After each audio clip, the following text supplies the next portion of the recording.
আসসালামু আলাইকুম my dear students. আজ আমি আলোচনা করব অ্যাজ লং অ্যাজ, অর্থাৎ যতক্ষণ ধরে। অ্যাজ লং অ্যাজ একটি কনজাংশন। এই কনজাংশনগুলো যথার্থভাবে না শিখলে যে প্রবলেমগুলো হবে সেটা হলো স্পোকেন ক্ষেত্রে বিরাট সমস্যা দেখা দেবে। অর্থাৎ আমরা যখন কথা বলবো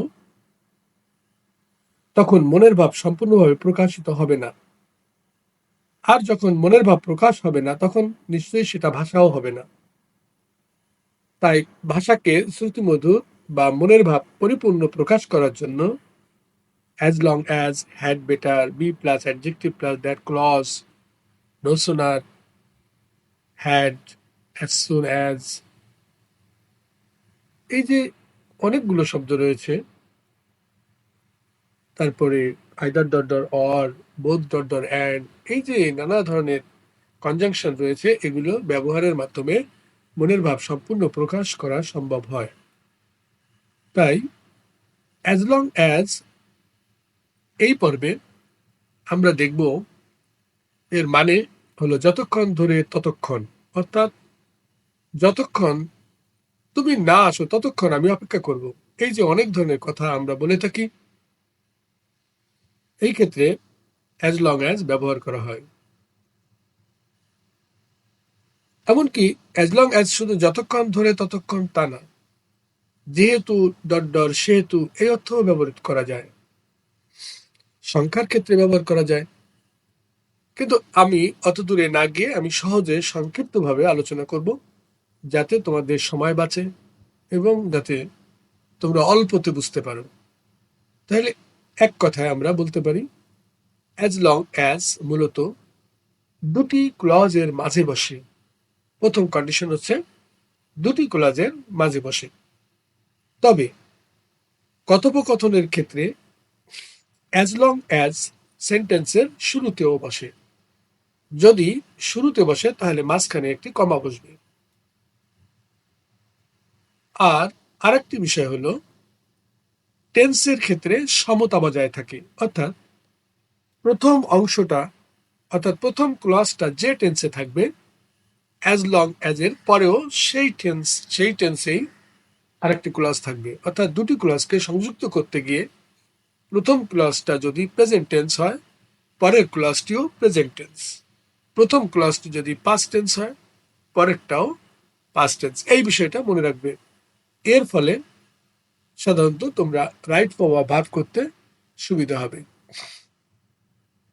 এখন এক বাক্যে আমরা একটু মনে রাখবো যে অ্যাজ লং অ্যাজ এই কনজাংশনটি সর্বদাই দুটি ক্লজের মাঝে বসে। এটা এক নম্বর শর্ত। কিন্তু এটাও মনে রাখতে হবে কখনো কখনো অ্যাজ লং অ্যাজ সেন্টেন্সের শুরুতেও বসে। এখন আমরা দেখব স্ট্রাকচারটি। দেখো অ্যাজ লং অ্যাজ এই যে আমরা মিডিলি এখানে বসিয়ে রেখেছি। দেখো প্রথম অংশটা ভার্ব বলা হয়েছে। কেন ভার্ব বলা হয়েছে? এখানে বলা হতো ভার্বের প্রেজেন্ট ফর্ম, তাহলে এখানে ভার্বের প্রেজেন্ট ফর্ম বলতে পারতাম। কিন্তু তা না বলে শুধু ভার্ব বলার কারণ হলো এখানে যে টেন্সে থাকবে, তুমি যে টেন্সে রাখতে চাও পরের ক্লজটিও ঠিক সেই টেন্সে তোমার ইচ্ছে মতন তুমি রাখতে পারো। যেমন একটা উদাহরণ দিই, wait here as long as it rains. যতক্ষণ বৃষ্টি হয় ততক্ষণ তুমি অপেক্ষা করো, অর্থাৎ অপেক্ষা করো যতক্ষণ বৃষ্টি হচ্ছে। তাহলে দেখা গেল আমরা অ্যাজ লং অ্যাজটাকে মাঝে বসালাম। আবার দেখালাম I will write the documents as long as I can. অর্থাৎ আমি যতক্ষণ পারি নথিগুলো লিখব। এরকমও করা যায় as long as I am your side. যতক্ষণ আমি তোমার পাশে আছি ততক্ষণ you don't have any fear. তোমার কোনো ভয় নেই। অর্থাৎ আমরা প্রথমটায় বললাম আম, পরেরটায় বলছি ডোন্ট। অর্থাৎ আমটাও প্রেজেন্ট টেন্স বি ভার্ব হিসেবে, আর পরেরটাও আমরা প্রেজেন্ট হিসেবে রেখেছি। তাহলে আমরা বুঝলাম যে অ্যাজ লং অ্যাজ বাক্যের শুরুতেও বসে, অ্যাজ লং অ্যাজ দুটি ক্লজের মাঝেও বসে। আশা করি খুব সুন্দর করে বুঝতে পেরেছ। এবার আমি আলোচনা করব be plus adjective plus that clause. Be শব্দটি যখনই আমরা দেখব তখন বুঝতে হবে যে বি মূলত বি মানে হওয়া, এটা একটি ভার, নিজেই একটি ভার।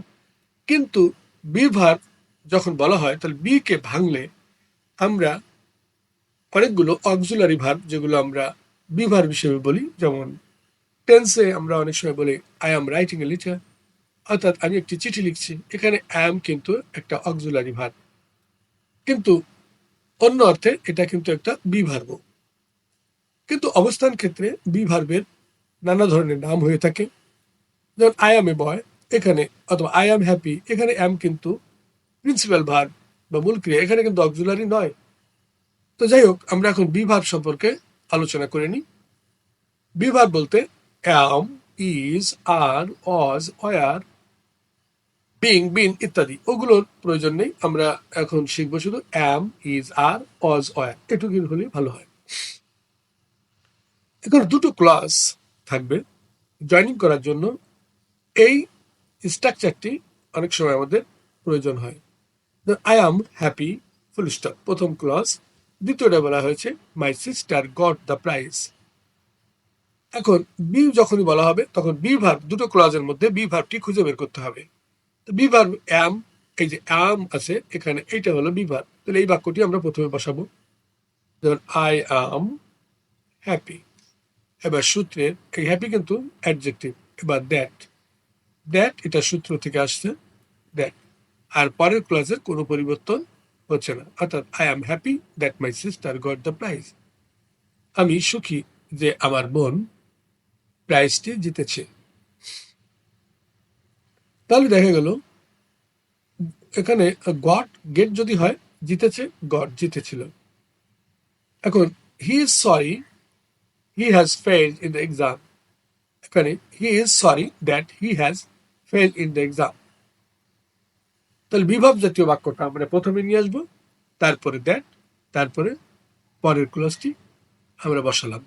তো পরীক্ষায় এমন যদি হয়, যেমন কমপ্লিটিং সেন্টেন্সে এভাবে আসে, হি ইজ সরি দ্যাট, এই পর্যন্ত দিয়ে এই অংশটাকে দাগ দিয়ে দেবে, তার মানে ড্যাশ পূরণ করো। এই ক্ষেত্রে মনে রাখবে যে এই B plus adjective plus that ক্লজে পড়ে গেছে।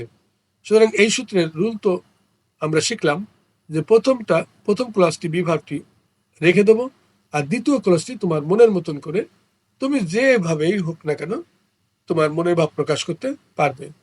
অর্থাৎ প্রথমটার সাথে সম্পৃক্ত অন্য আরেকটি ক্লাস করতে হবে, তাহলে তোমার কোনো রকমের ভুল হবে না। এই ক্ষেত্রে এখানে স্ট্রাকচারটা দেখি, subject plus be verb plus adjective plus that plus clause, অর্থাৎ পরের ভাবটি প্রেজেন্টে রাখলে অর্থ পরিষ্কার হয়ে যায়। আশা করি বিষয়টা বুঝতে কোনো অসুবিধা হচ্ছে না।